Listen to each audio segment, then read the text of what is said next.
Perdoai, Senhor. Perdão, Deus clemente.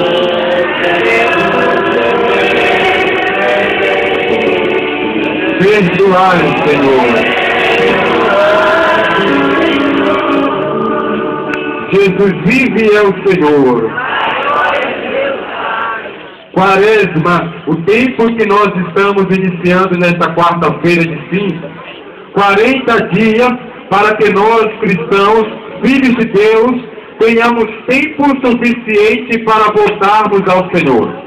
40 dias para aqueles que estão longe retornarem, ou pelo menos iniciar o caminho de volta para o Senhor. Este tema nós poderíamos meditar nesta noite. A Quaresma, tempo de voltar para Deus. Porque somos humanos, e a palavra de Deus nos coloca já no primeiro versículo da primeira leitura que nós ouvimos, a proclamação extraída da profecia de Joel. Nos começa a leitura dizendo: agora diz o Senhor, volta para mim com todo o vosso coração. Volta para mim com todo o vosso coração. Este primeiro versículo precisa despertar em nós esta consciência de voltarmos para Deus, não somente com a nossa razão, de voltarmos para Deus não somente com a nossa inteligência. Assim encontramos pessoas que dizem: eu sou fiel a Deus, mas somente da boca para fora. A gente vê o testemunho de que dizem que é fiel a Deus, mas o seu testemunho está tão longe de ser fiel ao Senhor.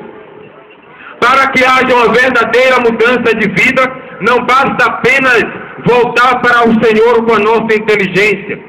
Não basta apenas voltar para o Senhor com a nossa razão. Todo mundo que diz que vai buscar a Deus apenas no nível da razão, mas cedo ou mais tarde muda de ideia. Quando o marido diz para a esposa: eu vou ser fiel a ti, mas só falou ao nível da razão, da inteligência, a primeira princesa que passaram ao lado dele, ele dizia: não consegue ser fiel a Deus porque não conseguiu decidir com o coração. Não consegue ser fiel à esposa porque não conseguiu decidir com o coração. Um dia, uma mulher estava caminhando com o seu marido pela praça.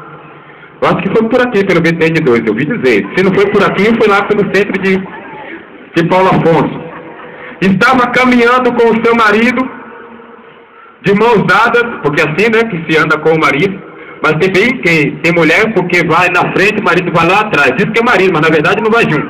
Mas essa estava caminhando com o seu marido. De repente, aparece aquela mulher linda. Pense numa mulher gata. Essa mulher apareceu vestida de vermelho, porque eu não sei porque que vermelho chama tanta atenção de homem, mas quer chamar a atenção vista vermelho. A mulher vinha com aquele, sabe, vestido de vermelho na direção do homem. O marido olhou assim, a mulher do lado e disse: eita, e agora? Sabe que o nosso olho é assim, né? O nosso olho é muito rápido para pegar as coisas. Quando o marido avistou de longe aquela mulher de vermelho vindo, ele olhou a dona que estava do lado dele e disse: agora, o que é que eu faço? Baixo a cabeça, olho para o céu, faço alguma coisa. Mas o olho começou a atrair e aquele homem não parava de olhar para aquela mulher gata que estava vindo. Aí a esposa olhou para ele e disse: se você olhar, eu te furo os dois olhos. Ó. O marido olhou para ela e disse: então eu vou conservar pelo menos um. Não consegue ser fiel a Deus? Nós, para sermos fiéis ao Senhor, precisamos confiar com os dois olhos abertos. E como tem cristão que diz que é fiel a Deus, mas somente com um olho. O outro deixa guardado se por acaso o prejuízo vir. Não consegue ficar fiel numa relação porque não tem confiança no que vai ser o próximo passo. Nós não conseguimos ser fiéis ao nosso modo de pensar. Para sermos fiéis, precisamos tomar atitude com o coração. Amém? Quem ainda não se decidiu ser fiel com o coração, prepare-se. Na primeira ventania que vier, a casa cai. Quem decidir ser fiel a Deus, procure Procure com o coração, porque é no coração que todas as decisões se tornam eternas. É no coração que todas as decisões se tornam permanentes. No coração, todas as decisões se tornam concretas. Quem ainda decidiu buscar o Senhor apenas no nível da razão, não vai demorar muito tempo para deixar o caminho do Senhor e buscar o caminho do mundo. Olhemos o nosso testemunho. Dizemos que somos fiéis a Deus. Dizemos que seguimos ao Senhor. Eu me pergunto, no tempo agora do carnaval, quantos dos cristãos estavam na festa do mundo? Em quantos de nós cristãos estávamos no momento de retiro, seja aqui na nossa paróquia, seja no Vem Pra Cá, que aconteceu lá no centro, esses 3 dias? Nós dedicamos tempo para tudo, para sairmos com os amigos, para estarmos em outros momentos de confraternização, e haja vista que tinha muito cristão numa festa aqui no BTN, que eu não sei como é o nome não, mas eu passei ontem para deixar os jovens em casa, e eu vi tanta gente que se aproxima da Eucaristia, mas estava vestido de mulher, ou não estava? Vestido de mulher, mas não estava no momento com Deus. Não que tenha aqui, não tem nada a ver com isso. Ou seja, é para nós preferirmos deixar a Deus e seguir o mundo, do que deixar o mundo para seguir a Deus. E somos muitos o que dizemos, somos fiéis a Deus. Não vamos falar tanto dos outros, vamos falar de nós. Onde eu estava nesse tempo do carnaval? Onde Jesus me encontrou nesse tempo do carnaval?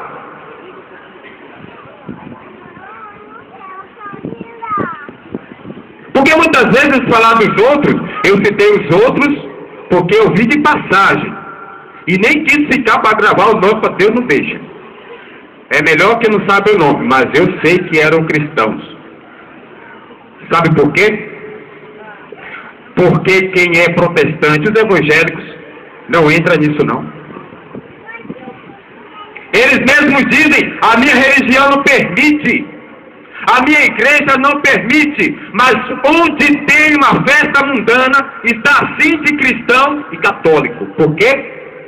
Porque a minha consciência não me acusa, porque o meu coração ainda não é. Onde é que eu devo estar como cristão? Onde eu não posso abandonar a minha fidelidade a Deus. Ir para a festa não é o problema. Eu soltei isso assim como extremo para ver qual seria a reação. Ir para a festa não é o problema. Ir para o carnaval não é o problema. Problema é você deixar a sua dignidade de pessoa. Problema é você deixar a sua dignidade de homem e de mulher. Problema é deixar a dignidade de cristão para viver como se fosse pagão. Esse é o problema. Se vá à festa, vá como cristão e mostre lá como se dá testemunho de Cristo, como se dá testemunho de sua fé. Mas o primeiro ato de infidelidade começa quando nós deixamos a Deus para seguirmos ao mundo. Eu estou dizendo coisa que é da minha região, ou será que aqui também acontecem essas coisas? Nós não podemos pegar exemplo de lá da coxinha do Japão. Precisamos perceber que nós, muitas vezes, desejamos que o outro mude, mas nós continuamos na mesma. Não basta seguir a Deus apenas com o pensamento. É preciso seguir ao Senhor, sobretudo, com o coração. Um outro exemplo de infidelidade que nós podemos ter, vamos pegar o caso laços de família. A maioria dos maridos e também das esposas não usam aliança.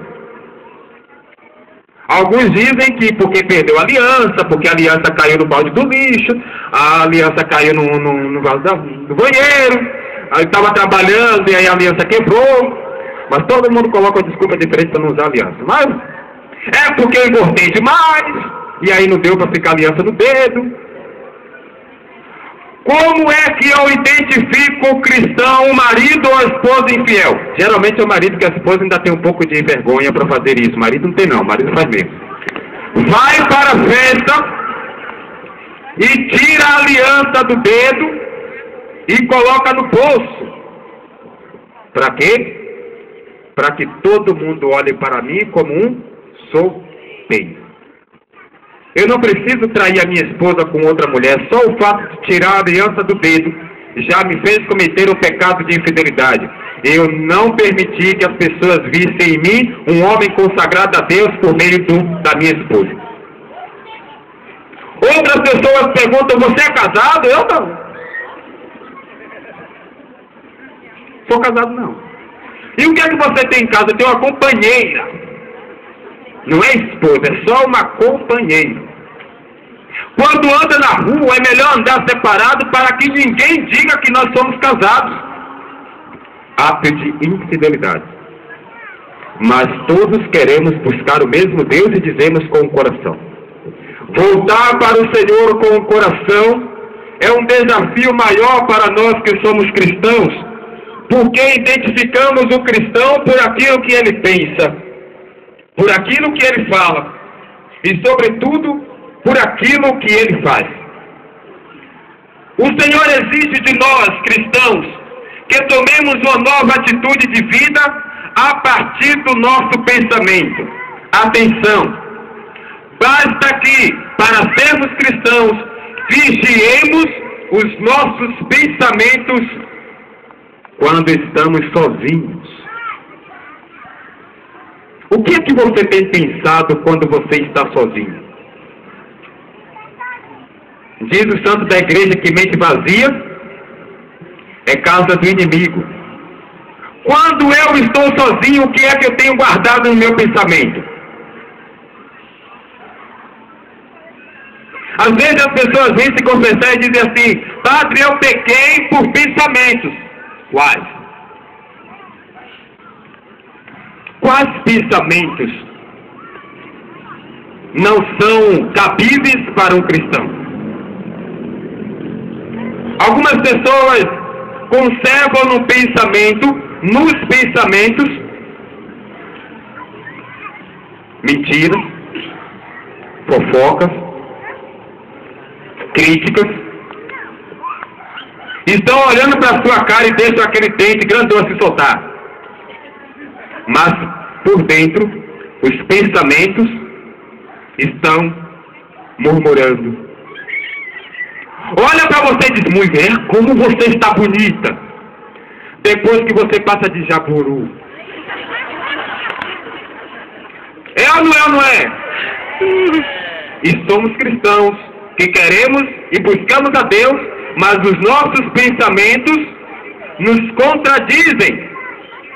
E o céu muitas vezes é para nós, né? Quando nós estivermos em público, vigiemos não somente os nossos pensamentos, mas as nossas palavras.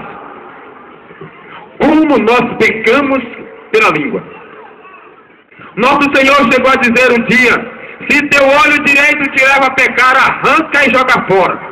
Pois é melhor você entrar no céu com um olho só, do que tendo os dois, o corpo ser lançado no inferno. Imagine se ele dissesse: se tua língua te leva a pecar, arranca e joga fora. Teria tanto cristão mudo hoje. E o padre teria que aprender a língua de sinais, se bem que o padre sabe, a língua dos surdos, para conseguir fazer uma homilia hoje em Libras, porque o povo peca pela língua. É verdade. Nós, às vezes, saímos pela ponte ali para pescar os peixes. Um dia desse, São Miguel Arcanjo também vai pescar cristão que morre pela boca. Não perdem a oportunidade de falar mal dos outros. E já começa dentro de casa. É incrível como os homens e mulheres vêm confessar o pecado dos outros. Já começa por aí. Aí a mulher vai confessar, a esposa vai confessar: padre, eu pequei porque eu sou impaciente por causa do meu marido. A causa da impaciência da mulher é o marido. E porque meu marido é isso, e ela começa a justificar o pecado dela, que não foi o pecado dela, foi o pecado do marido. Ou então joga a pobrezinha da culpa nos filhos. E no dia que não tiver marido e não tiver filho, vai colocar a culpa em quem? No prefeito. Alguém vai ter que levar a culpa. E se não tiver o prefeito por perto, o padre. E se não tiver o padre, o irmão que estiver mais próximo. E quando não tiver ninguém, nosso Senhor sofre. A culpa é dele. Porque ele está deixando isso acontecer comigo. E começa todas as murmurações contra Deus, porque eu não sou capaz de assumir os meus erros. Peco pela língua. Como é que eu tenho vigiado a minha língua? Não pense nos outros não, tá? Pense na sua língua. Eu tenho usado a minha língua para falar bem dos outros, ou tenho usado a minha língua para criticar, para falar mal dos outros, para apontar os erros dos outros? Como tenho usado a minha língua? Neste tempo favorável, tempo da quaresma, talvez aí o jejum que eu tenho que fazer, cala a boca. Deixar de falar já é o primeiro passo para quem quer mudar. Terceira coisa que precisamos mudar durante o tempo da quaresma: vigie não somente os seus pensamentos, vigie não somente as suas palavras, vigia também o seu testemunho. Porque tem gente santo, mas é do pau oco, viu gente? Quer seguir a Deus, pega o texto para rezar e coloca no pescoço, que até hoje eu não entendi porque é que texto agora virou colar. Pergunta aos inocentes por que é que está rezando, por que é que está com texto, eu não sei. Alguns me disseram por causa de Luan Santana, que passou a usar o texto que antes era no pulso, agora no pescoço. Todo mundo começou a usar o texto no pescoço, como se o texto fosse colar. Agora eu gostaria de saber se todas essas pessoas que andam com o texto procuram a intercessão de Nossa Senhora na hora do aperto. Se todas essas pessoas que rezam ou que usam o texto procuram o Santíssimo Sacramento para se ajoelhar. Eu não saio de casa sem o meu texto, mas eu nunca uso o texto para pedir a proteção de Deus. O texto se tornou um amuleto para cristão que finge que está rezando ou que é fiel a Deus. Uma vez uma senhora veio para eu abençoar um colar. Quando eu tomei o colar na mão, eu vi uma figa. Ô minha senhora, por que é que a senhora quer que abençoe essa figa? Que é para dar sorte.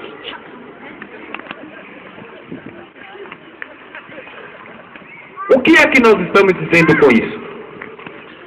Nossas atitudes precisam transparecer a nossa volta para Deus, não a nossa pertença, a nossa crença ao mundo.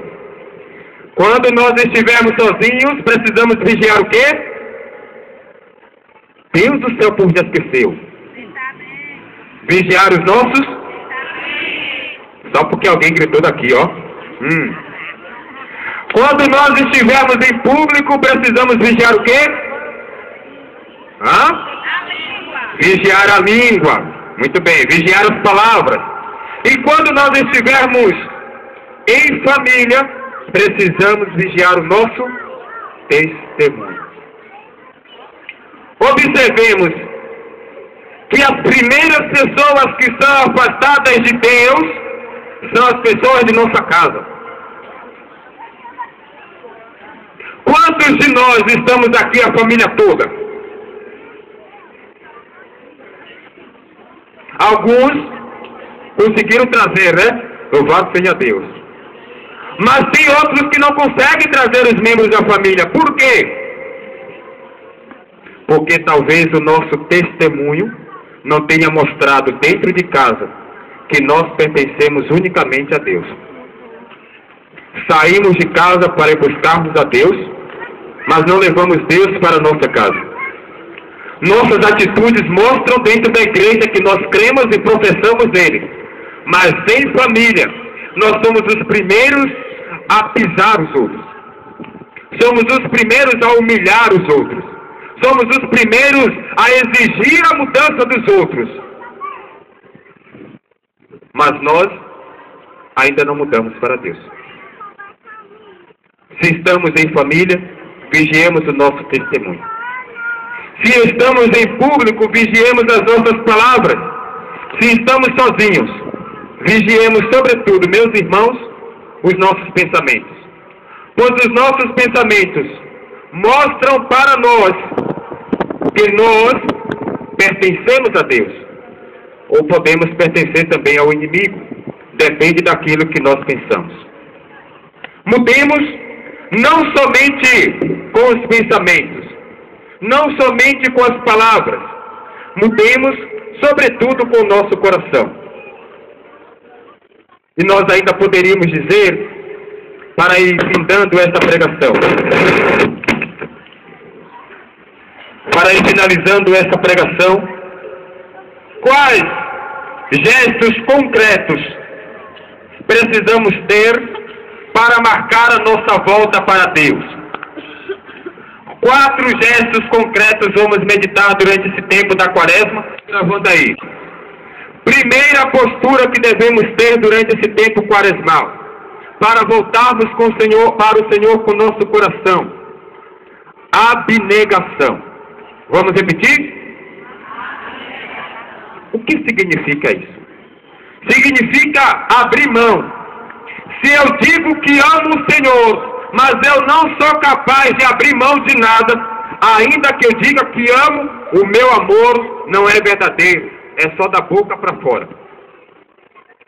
Neste tempo quaresmal, eu sou voltado, sou convidado a abrir mão, a abnegar-me, abrir mão do que eu penso, abrir mão do que eu desejo, abrir mão do que eu imagino, do que eu quero, para, quem sabe, dar espaço ao outro a realizar alguma coisa também por mim. Abrir mão de tomar as últimas decisões. Abrir mão das últimas palavras. Geralmente em casa, a última palavra é de fato do marido. Sim, senhora. Abrir mão para que o outro tenha espaço. Segunda postura que podemos ter e devemos ter durante esse tempo quaresmal: mortificação. Vocês, vamos repetir. Qual é a primeira? A segunda? Eu vou cobrar isso durante o tempo quaresmal, hein? Olha aí, vai anotando. Mortificação. Se eu digo que amo, mas eu não sou capaz de me sacrificar pelo outro, o meu amor não é verdadeiro. Tem gente que quer sacrificar, mas o outro não sacrificar-se pelo outro. Se eu não tenho me sacrificado para ver o bem do outro, é tempo oportuno para que eu faça. Mortificação. Morrer a mim mesmo. Sacrificar a minha vontade para satisfazer a vontade de Deus em primeiro lugar. Terceira postura que devemos ter durante esse tempo quaresmal: oferecimento. Vocês? Oferecimento. Qual é a primeira? Abnegação. A segunda? Mortificação. A terceira? A terceira? Oferecimento. Eu preciso oferecer a Deus, como ato de sacrifício que eu estou fazendo, oferecer a Deus o silêncio que eu faço dentro de casa para não perder o equilíbrio. Às vezes, se você falar, pode machucar alguém. Cala a boca. É melhor ficar com a boca calada do que você pronunciar uma palavra mal colocada que venha ferir o outro. Recolha-se. Oferecimento. Se o marido dentro de casa não para de falar, de reclamar de tudo que você faz, da casa que não está limpa direito, da comida que está salgada demais, ou está sem sal, oferece. Oferece. Perdoa, Pai. Ele não sabe o que está falando. Ele não sabe o sacrifício que eu fiz para que essa comida estivesse aqui. Ele não tem noção da quantidade de sazon que eu coloquei nesse feijão, né? Porque quando falta amor, você coloca sazon que dá para... Ele não sabe a quantidade de amor que eu coloquei aqui. Ele não tem noção da dor de cabeça que eu estou sentindo e o esforço que eu estou fazendo. Perdoa, Pai. Oferecer. É sacrifício. E se a esposa, quando você chega de casa, e chega em casa, está falando demais, está exigindo demais, perdoa, Pai, essa minha cruz. Não peça ao Senhor, tira de mim essa cruz. Cala a boca. Às vezes é necessário a gente fazer a onda da lagartixa, ó. Balança a cabeça e diz que está certo. Depois que tudo passa, você volta a conversar, mas na hora, mortifica. Você está certo. Quem sabe chegou em casa cansado, o pé está nesse inchaço, e a mulher ainda está reclamando. Fica quieto, ela não sabe do sacrifício. Se for tentar justificar, é pior. Pior de tudo são os filhos quando chegam em casa. E que nem colocou o pé dentro de casa e já recebeu uma bronca direto da mãe. Cala a boca. Discutir com a velha nessa hora não dá certo. Silêncio. Senhor, eu te ofereço esse sacrifício de escutar a minha mãe. Pelo perdão dos pecados dela, do meu também. É sacrifício. A primeira qual foi? A segunda? A terceira? Poxa, o negócio tá bom aqui. A quarta, renúncia. Vamos repetir? Se eu digo que amo, mas eu não sou capaz de renunciar a nada, o que é que eu tenho renunciado por amor à pessoa que convive comigo? O que é que eu tenho renunciado na minha vida por amor a Deus? Se eu digo que eu amo a Deus, mas até hoje eu não renunciei a nada, eita que amor medíocre. Amor verdadeiro tem que passar pela renúncia. Vai dizer a Sagrada Escritura em Gênesis capítulo 2. O homem deixa seu pai para se unir à sua esposa, para que ambos sejam uma só carne. Deixar, renunciar. Diz o ditado que quem casa quer casa. Eu não posso renunciar à minha casa voltando sempre para ela.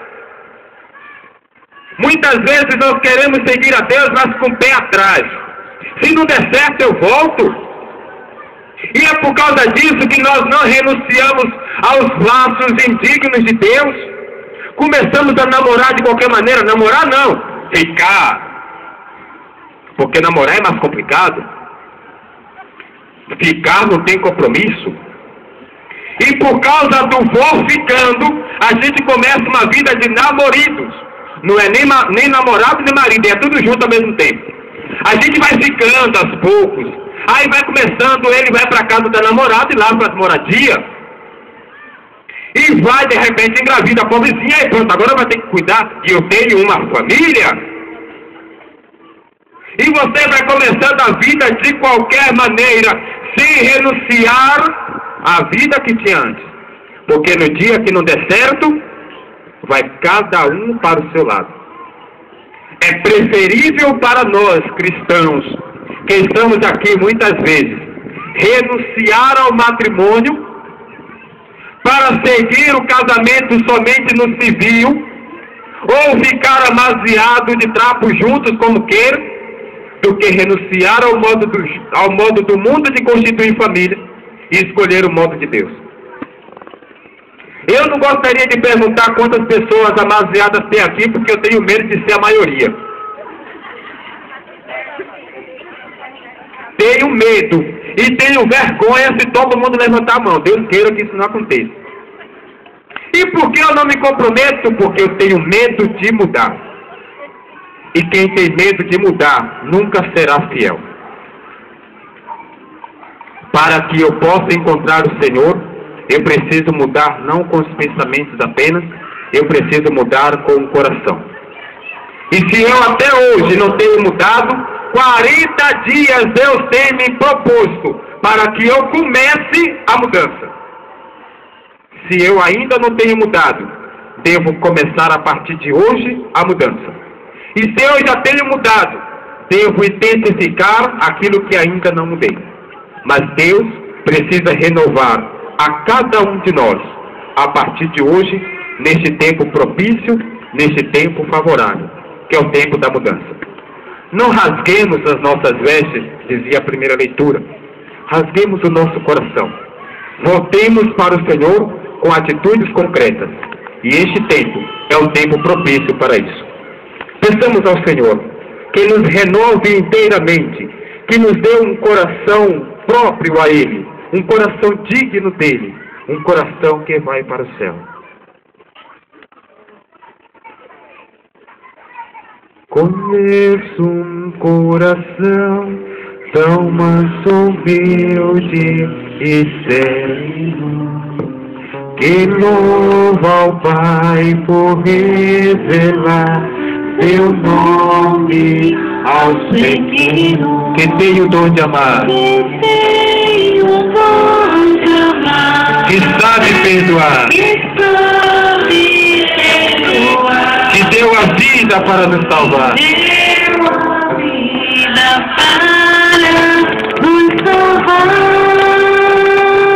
Vamos clamar: Jesus, manda teu Espírito.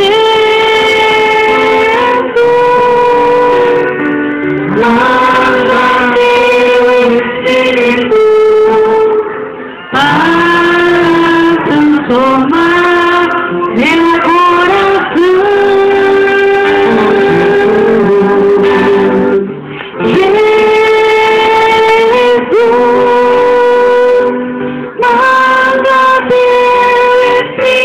Para transformar meu coração.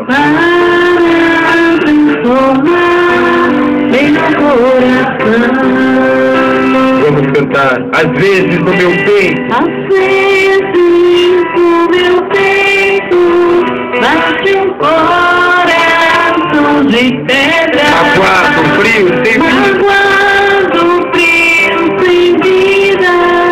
Aqui vem minha pedra. Não quer saber de amar. Não quer saber de amar. Nem sabe perdoar. Nem sabe perdoar. É um coração egoísta que é tudo. Que é tudo e não sabe auxiliar. Aqueles que puderem, se coloquem de pé. Vamos pedir: Jesus, manda teu Espírito. Peça com fé.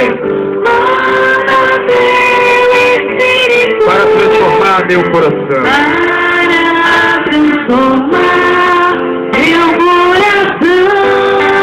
Oh, Jesus.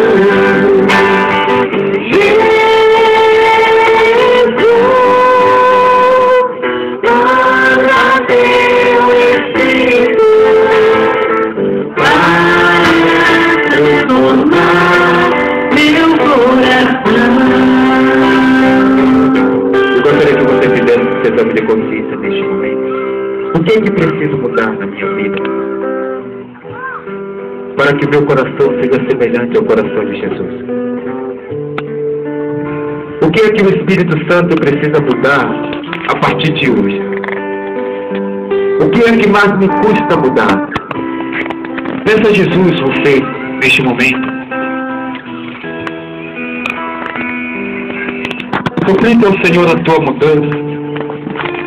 Mais do que mudança no modo de pensar, mais do que mudança no modo de falar. Peça a Deus a mudança das suas atitudes. Porque são as atitudes que demonstram concretamente que somos de Deus, não apenas as palavras ou simplesmente os pensamentos. Peça ao Senhor que transforme a você que é esposo, o teu modo de ser esposo e de tratar a sua esposa. Dá Dai-me, Senhor, a graça de tratar a minha esposa de modo diferente. Quem sabe você não tenha tratado a sua esposa com carinho, não tenha tratado a sua esposa com doçura. Quem sabe a sua esposa tem se sentido desvalorizada porque todo mundo olha para ela, mas você é a única pessoa que não olha. É a única pessoa que não agradece a sua esposa. É a única pessoa que não parabeniza a sua esposa. Quem sabe você é uma pessoa exigente demais. Ela tem feito tudo para te agradar como esposa, mas você ainda quer mais. Você quer muito mais, porque você é egoísta. Então peço a Jesus, transforma, Senhor, o meu modo de tratar a minha esposa. Você que é esposa, como você tem tratado o seu marido?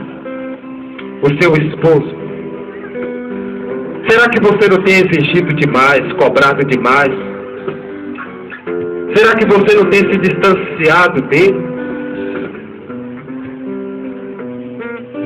Será que você não tem cobrado dele?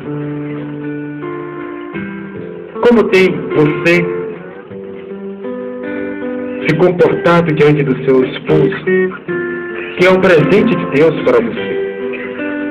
Peça a Jesus, você esposo, que transforme seu modo de agir para com seu esposo. Acredito que você, pai e mãe, precisa examinar o modo como vocês tratam os seus filhos. Será que eu tenho mandado demais, gritado demais? Será que eu tenho cobrado demais, quem sabe até xingado os meus filhos? Será que eu tenho valorizado mais a um do que a outro? Dado mais carinho a um do que a outro? Quantas vezes eu tenho colocado o meu filho no meu colo e fazê-lo sentir meu filho?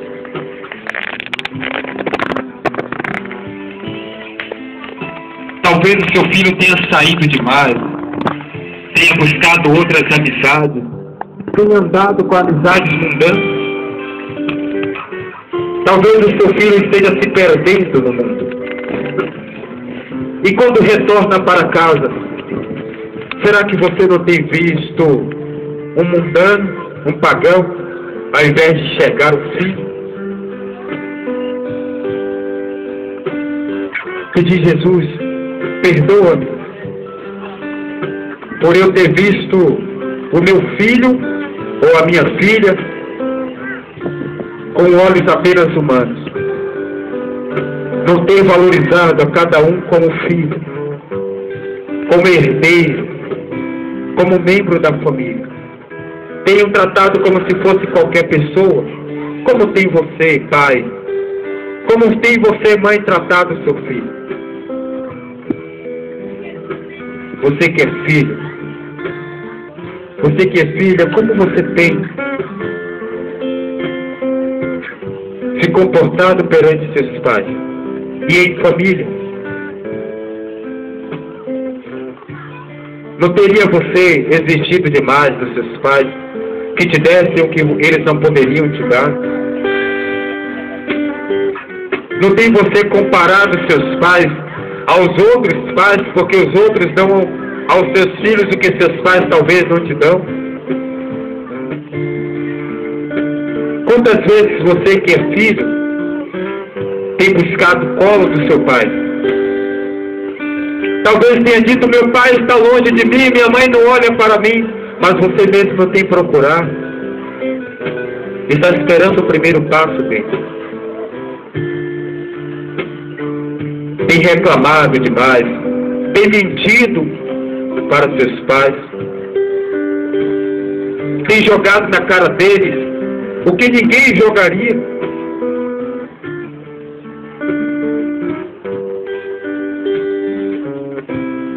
É o momento de nós pedirmos a Jesus que nos transforme as nossas atitudes e que Ele nos lave, nos purifique e nos restaure para vivermos este tempo favorável e um dia festejarmos a ressurreição. Vamos cantar todos. Lava, purifica, restaura-me de novo.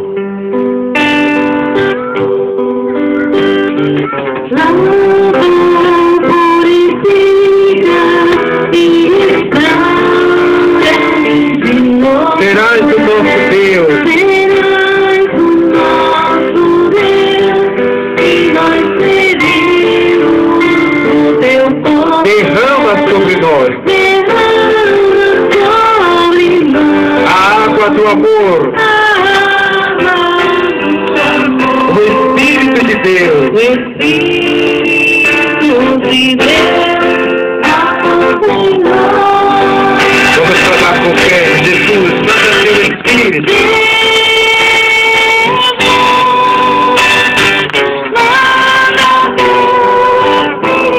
Para transformar meu coração.